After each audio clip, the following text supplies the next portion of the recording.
2 red blips. Less than 3,000 yards. 1 ship goes hot.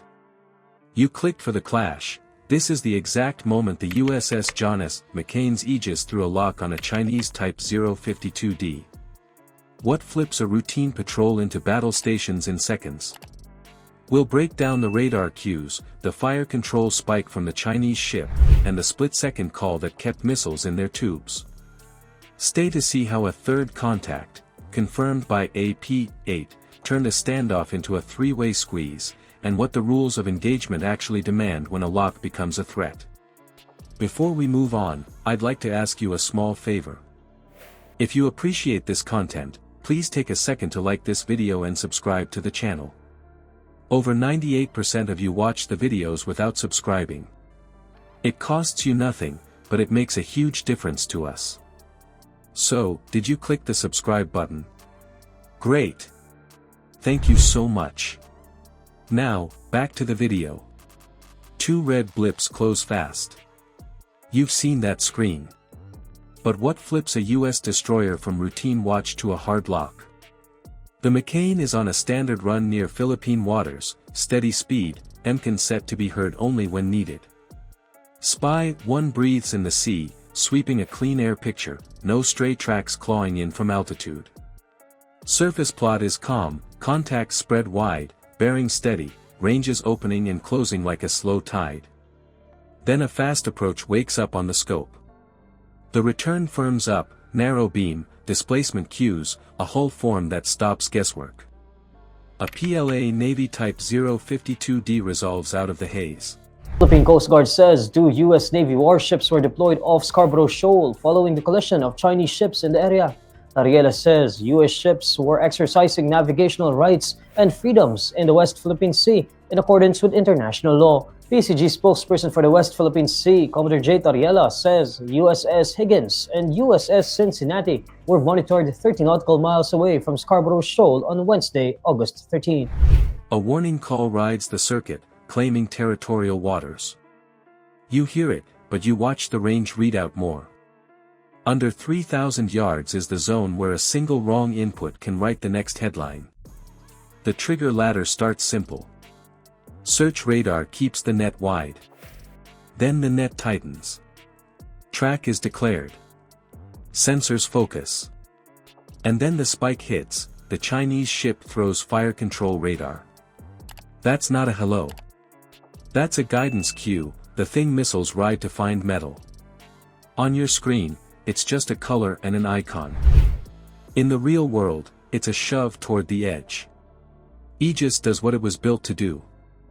Spy 1 builds a fire control quality track, stable enough to put steel on a point. The combat system ranks threats, pushes the hot one to the top. Battle stations sound, not for show but for time. Crews move. Hatches slam. SM-2s get armed for intercept, not for a first shot. The message inside the hull is plain: prepare to stop a kill chain, not start one. Here's the line between detection and intent. A random sweep is noise. A steady lock from fire control is a hand on your throat. Even without a missile leaving a rail, the lock says preparation. It narrows options, it compresses time, it forces humans to live inside seconds. That is why the paint matters. Human tempo picks up. CIC tightens its voice nets. No fluff, just bearing, range, speed, vector. The bridge calls out the closest point of approach, heading to keep the ship where it wants to be. Higher command watches the feed, they don't steer the rudder, but their eyes add weight. The captain sets the rules set in plain English: hold fire unless a launch, a terminal run, or an inbound solution crosses the edge. Tensions are rising in one of the most hotly contested regions on the planet, the South China Sea. China's heavy presence in the disputed region is putting the U.S. and its allies on notice. From militarized artificial islands to fighter jets and warplanes. Those 3 are the tripwires.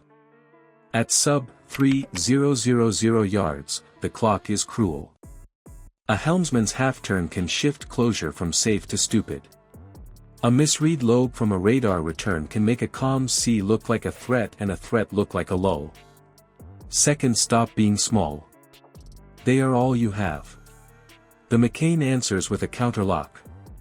Spy 1 keeps the Chinese ship in a tight box, track numbers pinned. The bow holds course. No weave, no show of panic. SM2s sit cold under their caps, but every watchstander knows how fast cold turns hot if a plume shows on the other ship. That reply is as clear as words: "We see you, we are ready, we won't shoot first." The radio chatter stays clipped. Warnings are logged. Bearings are read again. Speed is checked a third time. No one needs drama, they need clean inputs. The PLA ship holds its claim and holds its lock. The US destroyer holds its water and holds its nerve. 2 steel hulls, 2 fire control beams, 1 narrow lane where a bump becomes a salvo. Meanwhile, the sea refuses to stay simple. A third contact surges into the plot, not a ghost, not a glitch. Its vector cuts across the geometry that was just a duel. Lanes shrink. Arcs overlap. Now the map starts to look like a box. This is where good systems meet judgment. Threat priority updates. Sectors shift. You recheck the tripwires because 2 locks can mask a third. If the goal is a squeeze, the first hint is your options going thin. And as the third track pushes in, the question flips from who blinks to who gets pinned, and who risks the one move you can't take back. In recent years, Beijing has begun dramatically expanding the 2 bases to accommodate a growing fleet of vessels and to provide a home for China's new sea-borne nuclear deterrent. On this hill above a luxury hotel is a surface-to-air missile site guarding 2 of China's most important naval facilities, Yulin and Longpo. It also offers geographical projection for the People's Liberation Army into the South China Sea region, submarines which can follow down this channel into the really deep parts of the South China Sea, which allow for difficulty in detection. The first weapon isn't a missile. It's a lock that crushes minutes into heartbeats and forces a captain to choose. In gray zone water, that beam is a blade. It cuts time. It narrows options. It makes grown crews work inside seconds.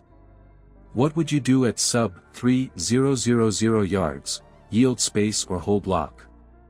Comment your choice below, and subscribe if you want more hard, technical breakdowns of real-world standoffs. The clock will run again in the South China Sea. Read the sensors clean. Hold your nerve. The side that does decides whether the next blip becomes a flash, or a wake that slides past in silence.